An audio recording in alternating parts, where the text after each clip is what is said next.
In 2016, a U.S. diplomat in Havana heard a sound coming through his bedroom wall at 3 a.m.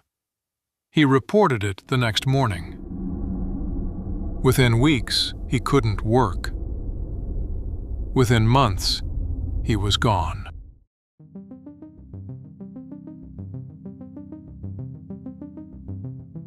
This isn't a ghost story. Everything in this episode is documented. Congressional hearings, peer-reviewed medical studies, classified intelligence reports that have since been partially released. The case is real, the victims are real, and the answer is still missing. I'm going to walk you through exactly what happened, what the evidence shows, and why, after nearly a decade, the U.S. government still hasn't given a straight answer. It starts in Cuba, late 2016. American embassy staff begin reporting something strange, a sound, sometimes described as a high-pitched whine, sometimes a low grinding pressure. It seems to come from one specific direction. When they move, it stops. Some people feel it more than they hear it. Pressure, vibration, a sensation compared to driving a car with the window cracked open. These noises last anywhere from 20 seconds to 30 minutes, always at home, always in hotel rooms, never in public spaces. And here's where it gets strange. The sound isn't always heard. Sometimes there is no sound at all, just the symptoms. Dizziness, cognitive fog, tinnitus, ringing in the ears that doesn't stop, headaches that come in waves, memory problems. Some diplomats report sleeping 12, 14 hours a day and still feeling exhausted. Others describe a specific kind of pressure in one ear, as if someone is pressing a finger against the inside of their skull. These are not people who bruise easily. These are trained, experienced government professionals, and they are all describing the same thing. They filed reports. The State Department got involved, then the CIA, then Congress, and then it spread. We'll get to where it spread in a moment. But first, you need to understand what the U.S. government actually did about the very first reports, because that decision tells you everything about what comes later. Nobody predicted what happened next. The reports didn't stay in Cuba. They appeared in China, then Vienna, Austria, then Tbilisi, Georgia, then Hanoi, Vietnam, Geneva, Berlin, Washington, D.C. itself. The same sound, the same pressure, the same symptoms. Officials in embassies and intelligence postings across every continent. Over 1,500 American officials have reported experiencing these symptoms since 2016. 1,500. These weren't tourists. These weren't random people who felt unwell. These were CIA case officers, State Department diplomats, military intelligence personnel, people who had passed rigorous medical and psychological screening to get their jobs, people specifically trained not to panic. Some of them were forced into medical retirement. Their careers ended. Their cognitive function, according to their own medical records, had changed. And the official response at this point?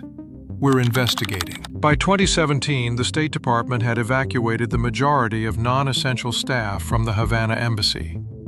Cuba, which had been slowly re-establishing diplomatic relations with the U.S. after decades of Cold War, was furious. They denied any involvement. And here's a detail that gets lost in most coverage of this story. Cuba was investigated, thoroughly, and they were largely cleared. Which means whoever, or whatever, was behind this wasn't the Cuban government. So who was it? There are three serious theories, and one of them involves a scientist who built a weapon and tested it on himself. We'll get to that in a moment. There are three serious explanations on the table. They're not equally supported by evidence. I'm going to lay them out cleanly and tell you what the evidence actually says about each one. Theory 1. A directed energy weapon, specifically pulsed microwave radiation. Theory 2. Russian military intelligence, specifically Unit 29155. Theory 3. Mass psychogenic illness, sometimes called conversion disorder. Let's start with the one that has the most physical evidence. In 2020, the National Academies of Sciences released a report commissioned by the State Department. Their conclusion? The most plausible explanation for the symptoms was pulsed radio frequency or microwave energy. These are not conspiracy theorists. This is one of the most respected scientific bodies in the United States. Here's how the mechanism would work. High-powered microwave pulses can be focused like a beam.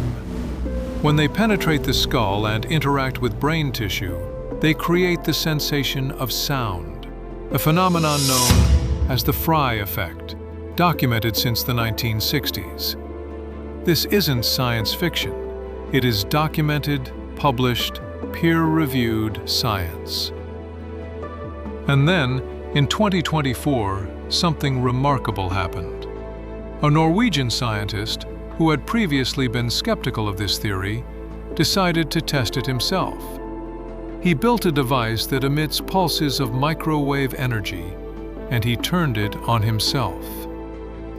He began showing neurological symptoms. In March 2024, a joint investigation by 3 separate newsrooms, The Insider, Der Spiegel, and 60 Minutes, presented evidence linking Havana Syndrome to Russian military intelligence, specifically to Unit 29155.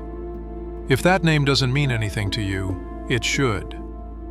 Unit 29155 is a covert operations division of Russia's GRU military intelligence. Their documented activities include assassinations, poisonings. They were connected to the 2018 Skripal nerve agent attack in Salisbury, England, and targeted destabilization operations against Western governments. The joint investigation identified specific individuals, members of Unit 29155, who were present in locations where Havana Syndrome cases occurred. In at least one case, a victim believes she has identified her attacker as the son of the unit's leader. That is not a conspiracy theory. That is investigative journalism from 3 credible international newsrooms, with named sources and documented evidence. And now, the third theory, the one the U.S. government officially endorsed for a period.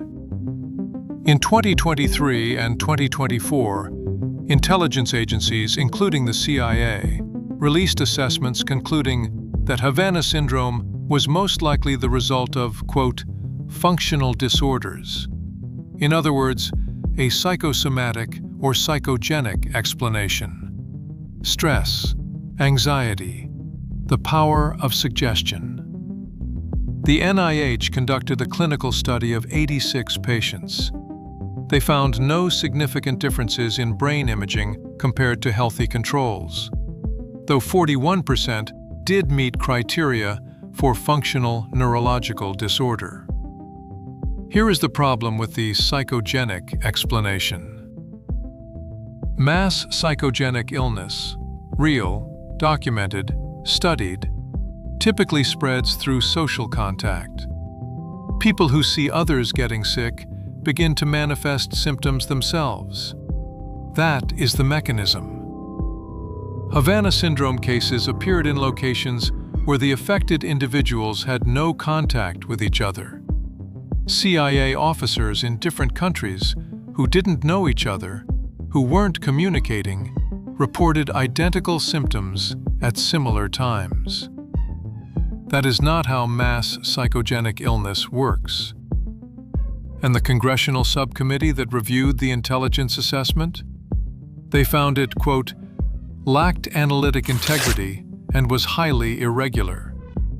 That's not a journalist saying that. That is Congress reviewing the CIA's own work. In late 2024, CNN reported something that had largely gone unnoticed outside intelligence circles.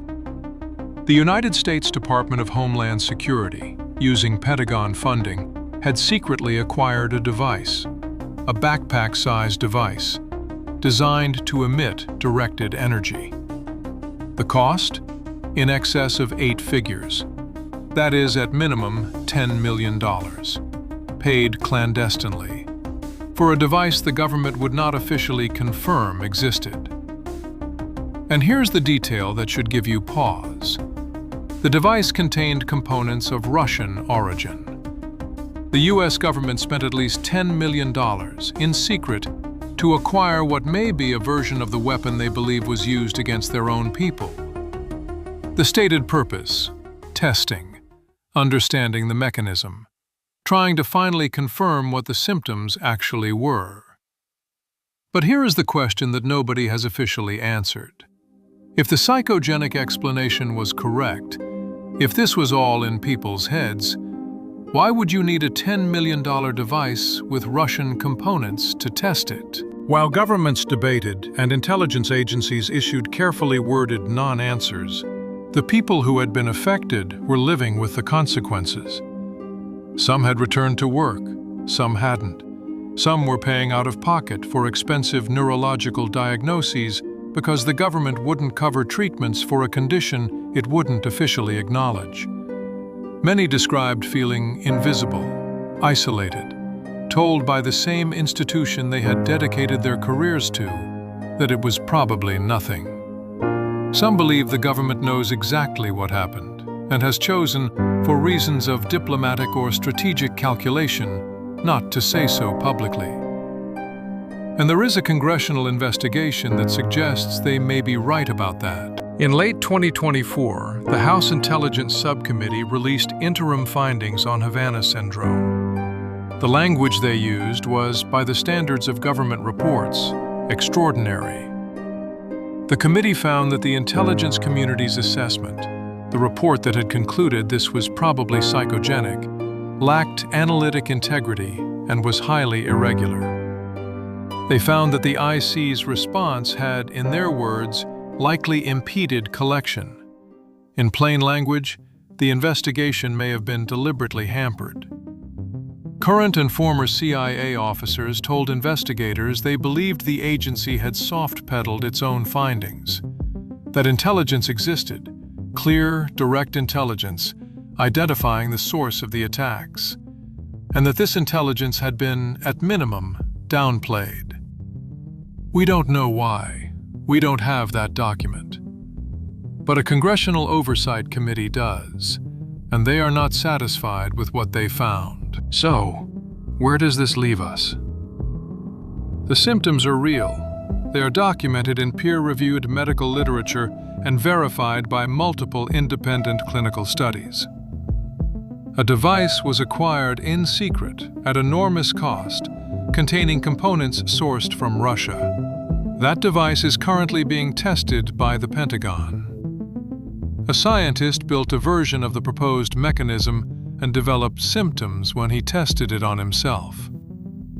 A congressional subcommittee found that the official explanation was analytically compromised and that the investigation was likely impeded.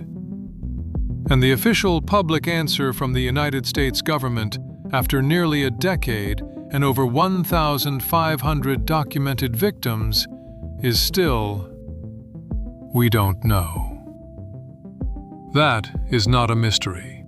That is a choice. Odd Signal documents the cases that leave more questions than answers. No speculation, no sensationalism, just the documented case, the digital trail, and the questions that still don't have answers. If this is the kind of content you want to see more of, subscribe.